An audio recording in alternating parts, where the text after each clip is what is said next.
Apa kabar Bapak Ibu petani kelapa sawit Indonesia? Semoga kita semua selalu dalam keadaan baik, damai, dan sejahtera. Baiklah Bapak Ibu petani kelapa sawit Indonesia, dalam video kali ini saya ingin membagikan sebuah berita baik yang saya dapatkan dari channel YouTube Indo Heroes, di mana berita baik tersebut adalah negara Eropa, salah satu negara Eropa, yaitu negara Swiss, yang selama ini kita ketahui bahwa Eropa itu menentang impor CPO dari Indonesia. Saat ini sudah menerima produk CPO dari Indonesia. Bahkan mereka melakukan referendum sehingga produk CPO dari Indonesia bisa diekspor ke negara Swiss tersebut. Nah, tentu saja ini adalah berita gembira bagi kita sebagai petani kelapa sawit. Di mana pertama kita tambah wawasan dari berita yang kita dengar nanti. Kemudian yang kedua, kita tambah motivasi Bapak Ibu. Motivasi tentu saja dengan adanya peluang seperti itu, kita termotivasi untuk merawat kebun sawit yang sudah ada. Kita termotivasi untuk membangun kebun kelapa sawit jika kita punya modal, punya kesempatan. Dan yang tidak kalah pentingnya juga Bapak Ibu, kita dengan menonton video ini artinya terbuka peluang, membuka peluang usaha, yaitu salah satunya adalah usaha budidaya kelapa sawit.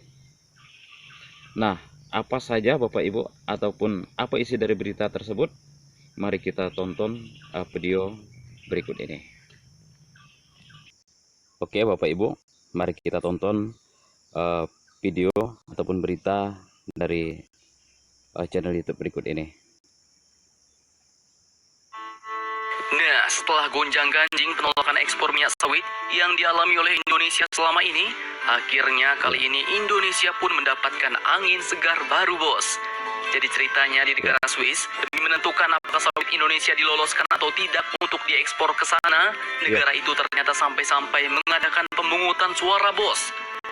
Ya, Bapak Ibu petani sawit Indonesia, kita ketahui bahwa Uni Eropa, termasuk juga salah satu adalah negara Swiss, selama ini gencar-gencar untuk tidak menerima produk CPO dari Indonesia.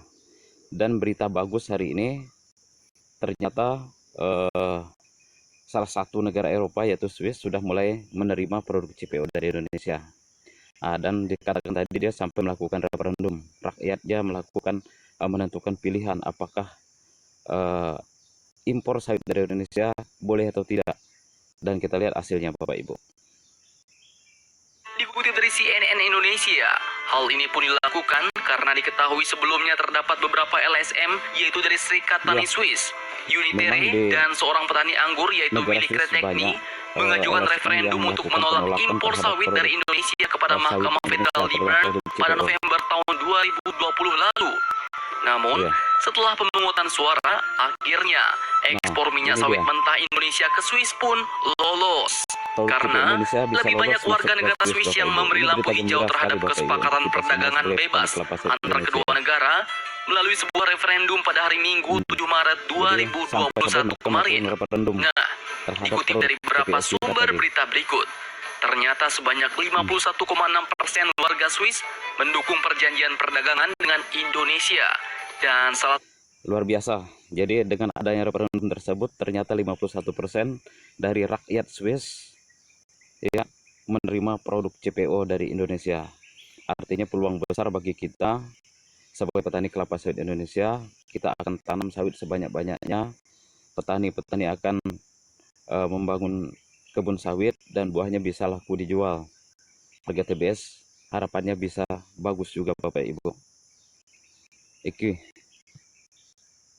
Satu keuntungan yang didapat dari perjanjian dagang antar kedua negara ini adalah pengurangan bahkan penghapusan tarif bagi hampir semua komoditas ekspor Indonesia seperti produk agrikultur yang ingin masuk Swiss, termasuk ya kelapa sawit, bos.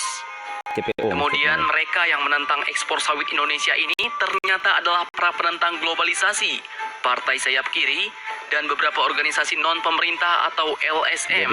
Namun, walaupun referendum menolakkan impor sawit Indonesia ke Swiss ini gagal, Bern menegaskan bahwa minyak sawit yang diimpor oleh Indonesia harus memenuhi standar setelah sebelumnya dihantam ombak besar kampanye hitam minyak sawit di Eropa yang terus mengatakan bahwa minyak kelapa sawit ini merusak lingkungan.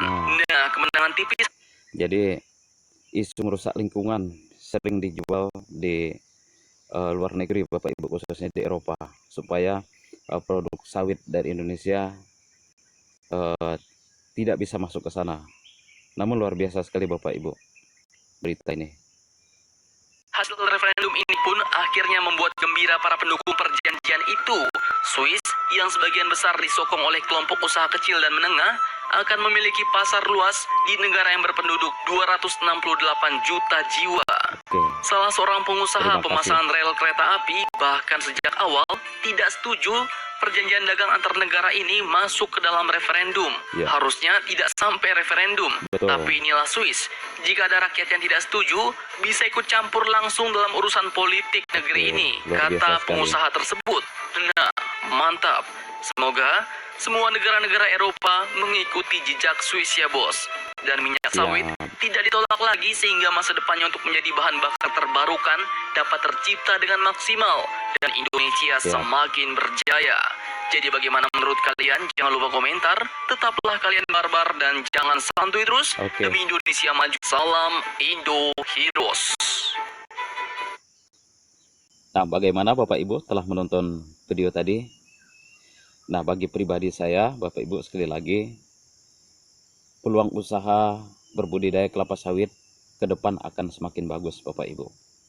Karena kita berpikir saja saat ini, setiap rumah tangga dimanapun dia berada, di belahan dunia manapun pasti butuh minyak goreng di situ Bapak Ibu.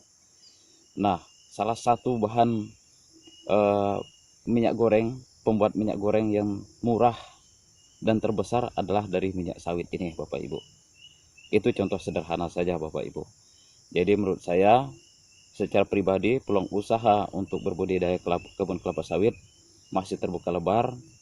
Dan bagi Bapak Ibu petani sawit Indonesia yang mau menambah luas areal kebun sawit, itu menjadi satu peluang besar juga Bapak Ibu. Bagi Bapak Ibu yang belum membuka kebun kelapa sawit, saat ini juga waktunya tepat Bapak Ibu. Jadi Bapak Ibu belum terlambat, karena ke depan produk sawit ini selalu diminati. Namun ingat pesan saya bahwa dalam berbudidaya kelapa sawit ini ada 5 hal sebenarnya, 5 hal yang harus kita perhatikan. Yang pertama, kita harus tanam bibit unggul. Yang kedua, kita harus tanam bibit unggul tersebut di areal yang baik Bapak Ibu, tidak areal tergenang, tidak berpasir dan sebagainya. Kemudian yang ketiga, kita lakukan perawatan terhadap kebun kelapa sawit. Kemudian yang keempat, kita melakukan pemupukan yang kontinu, yang baik Bapak Ibu terhadap kebun kelapa sawit yang sudah kita tanam. Dan terakhir, kita jangan lupa berdoa Bapak Ibu. Maka pada kesempatan ini, mari kita berdoa supaya tidak hanya Swiss yang bisa menerima produk CPO Indonesia, tapi harapannya semua negara di Eropa, bahkan semua negara di dunia ini menerima produk CPO dari Indonesia, sehingga ke depan petani sawit makin sejahtera, Indonesia semakin jaya, Indonesia semakin makmur dan maju. Terima kasih.